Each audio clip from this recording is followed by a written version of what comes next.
اللهم صل على محمد وعلى آل محمد كما صليت على إبراهيم وعلى آل إبراهيم إنك حميد مجيد. اللهم بارك على محمد وعلى آل محمد كما باركت على إبراهيم وعلى آل إبراهيم إنك حميد مجيد. درس حدیث اللہ تعالیٰ کے فضل سے جاری ہے. کل کے حدیث میں نے ابتدا میں ذکر کیا تھا کہ رمضان المبارک ایک بہت ہی مبارک مہینہ ہے، برکتوں سے معمور ہے، سید الشہور ہے، سب مہینوں کا سردار ہے. اس کی برکتوں کے بارے میں بات کرتے ہوئے حضرت سیدہ نواب مبارکہ بیگم صاحبہ کا وہ شعر یاد آتا ہے جس میں گویا رمضان کا نقشہ کھینچا گیا ہے کہ چل رہی ہے نسیم رحمت کی، جو دعا کیجئے قبول ہے آج. تو رمضان مبارک کا مہینہ قبولیت دعا کا مہینہ ہے. قبولیت دعا کا یہ مضمون ہے کہ نمبر ایک، انسان کو اس مہینے کی مجموعی برکات کی وجہ سے خاص طور پر عبادت اور دعا کرنے کی توفیق ملتی ہے. اور پھر دوسری بات یہ کہ اللہ تعالیٰ اس مہینے میں بندوں کی دعائیں بھی سنتا ہے.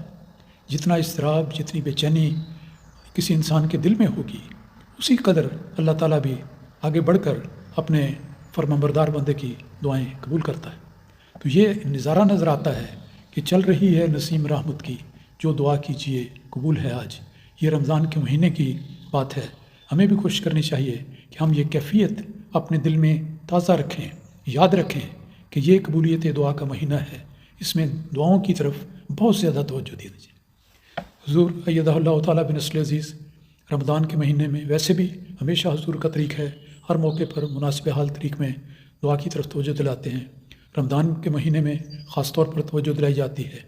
تو یہ دعا کی طرف توجہ رکھنا، یہ اس رمضان سے گزرنے کا ایک اصول ہونا چاہیے، ایک واضح مقصد ہونا چاہیے کہ میں نے اس مہینے کے دن بھی اور راتیں بھی، یہ نہیں کہ صرف تہجد یا 5 وقتہ نماز کو کر لیا کہ اس وقت میں نے دعا کر لی ہے. چلتے پھرتے، اٹھتے بیٹھتے، گھر میں جاتے ہوئے بھی دعا کریں، نکلتے ہوئے بھی دعا کریں، کام پہ جاتے ہیں پھر بھی دعا کریں، سفر پہ جاتے ہیں وہاں بھی دعا کریں. چلتے پھرتے، اٹھتے بیٹھتے، لیٹے ہونے کے قریب ہوں، ہر وقت انسان کو دعا کرنی چاہیے. تو دعا کرتے کرتے اگر اس مہینے کو گزارا جائے تو یہ ایک بہت ہی اچھا سودا ہے اور صحیح طریق ہے اس رمضان سے گزرنے کا. اب کچھ بات رمضان کے مسائل کے بارے میں پھر کر دیتا ہوں.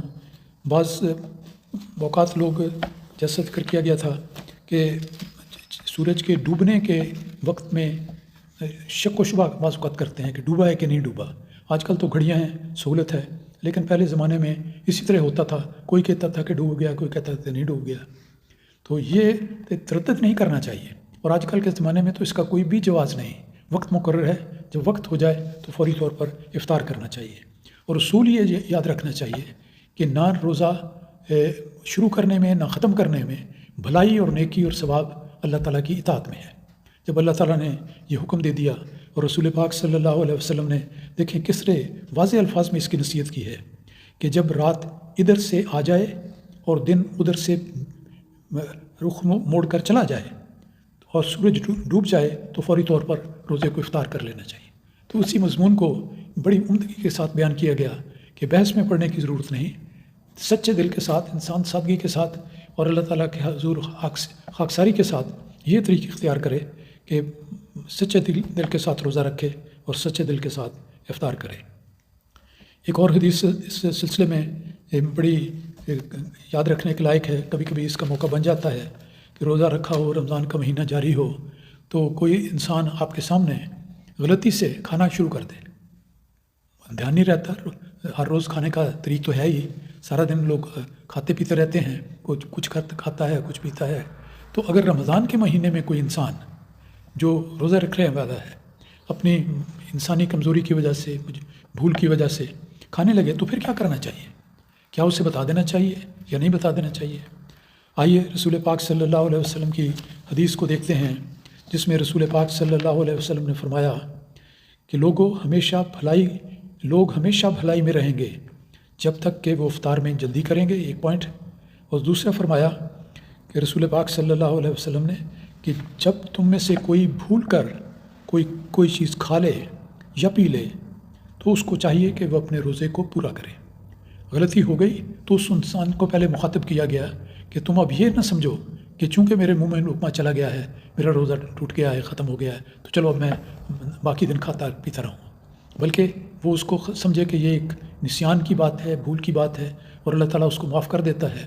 تو رسول پاک صلی اللہ علیہ وسلم کی ہدایت بھی یہ ہے کہ وہ اس صورت میں اپنے روزے کو جاری رکھے گا، اور اس کی آپ نے وجہ یہ بیان فرمائی، فل یتم صومہ فانما اطمہ اللہ وسقاہ، تو گویا یہ سمجھا جائے گا کہ یہ جو غلطی سے اس نے کھا لیا یا پی لیا، یہ اللہ تعالیٰ کی طرف سے کوئی آنے والی بات ہے، اور اللہ تعالیٰ نے اس پر رحم کرتے ہوئے، اس کے لیے سہولت پیدا کرتے ہوئے، یا اس کی کسی کمزوری پر نظر شفقت کرتے ہوئے، کوئی بھی ہو، اللہ تعالیٰ نے اگر اس کی ایک بات کا خیال دل سے نکال دیا اور اس سے کھانے یا پینے کی غلطی ہو گئی روزے کے دوران، تو وہ دیانتداری کے ساتھ اپنے روزے کو جاری رکھے اور اجر کی امید رکھے کہ اللہ تعالیٰ جس کی رضا کی خاطر میں روزے رکھتا ہوں، اللہ تعالیٰ میری ہمیشہ تائید و نصرت فرمائے گا اور مجھ پر فضل کرے گا۔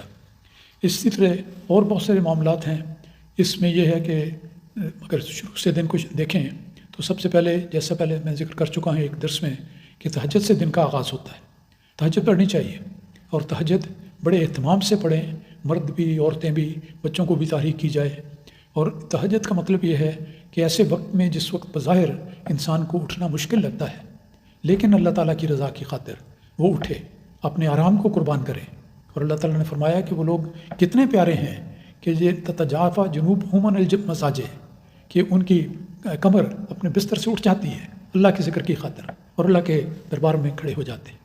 رسول پاک صلی اللہ علیہ وسلم کا نمونہ یاد آتا ہے کہ صحابہ بیان کرتے ہیں کہ ہمارے آقا و مولا حضرت محمد مصطفیٰ صلی اللہ علیہ وسلم رمضان میں اور باقی دنوں میں بھی ساری زندگی آپ کا معمول یہ تھا کہ لمبی نماز تہجد ادا کرتے، اور اتنی لمبی دیر تک آپ نماز میں کھڑے رہتے کہ آپ کے مبارک قدم سوج جاتے تھے، ورم آ جاتا تھا، اور بڑی تکلیف کی صورت ہو جاتی تھی۔ تو صحابہ نے عرض کیا کہ یا رسول اللہ، آپ اتنی تکلیف کیوں اٹھاتے ہیں؟ اللہ تعالیٰ نے آپ کے اگلے پچھلے سب گناہ اور سب آپ کی کمزوریاں، بشری کمزوریاں بھی معاف کر دی ہیں، تو پھر آپ کیوں اپنے آپ کو اتنی مشقت میں ڈالتے ہیں؟ تو آپ کا جواب ہم سب کے لیے ہمیشہ یاد رکھنے والا ہے۔ آپ نے فرمایا تھا افلا اکون عبدا شکورا، کہ کیا میں اپنے رب کا اپنے مولا کا شکر گزار بندہ نہ بنوں؟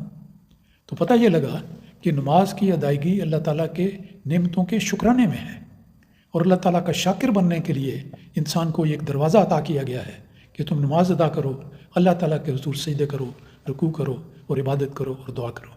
تو یہ طریق ہے جس طرح سے انسان اللہ تعالیٰ کا زیادہ سے زیادہ قرب پا سکتا ہے، اور قرب پانے کے دروازے اللہ تعالیٰ غیر معمولی طور پر رمضان کے مہینے میں مومنوں کے لیے کھولتا ہے۔ جیسا پہلے ایک حدیث میں گزر چکا ہے کہ جب رمضان کا مہینہ آتا ہے تو جنت کے دروازے کھل جاتے ہیں۔ تو یہ یاد رکھنے والی بات ہے کہ جنت کے دروازے تو کھل گئے، ہم اس میں داخل ہوئے یا نہیں ہوئے، ہمیں داخل ہونا چاہیے، اور یہ تمنا اور کوشش اور عزم کرنا چاہیے کہ ہم ان کھلے ہوئے دروازوں میں سے داخل ہوں گے۔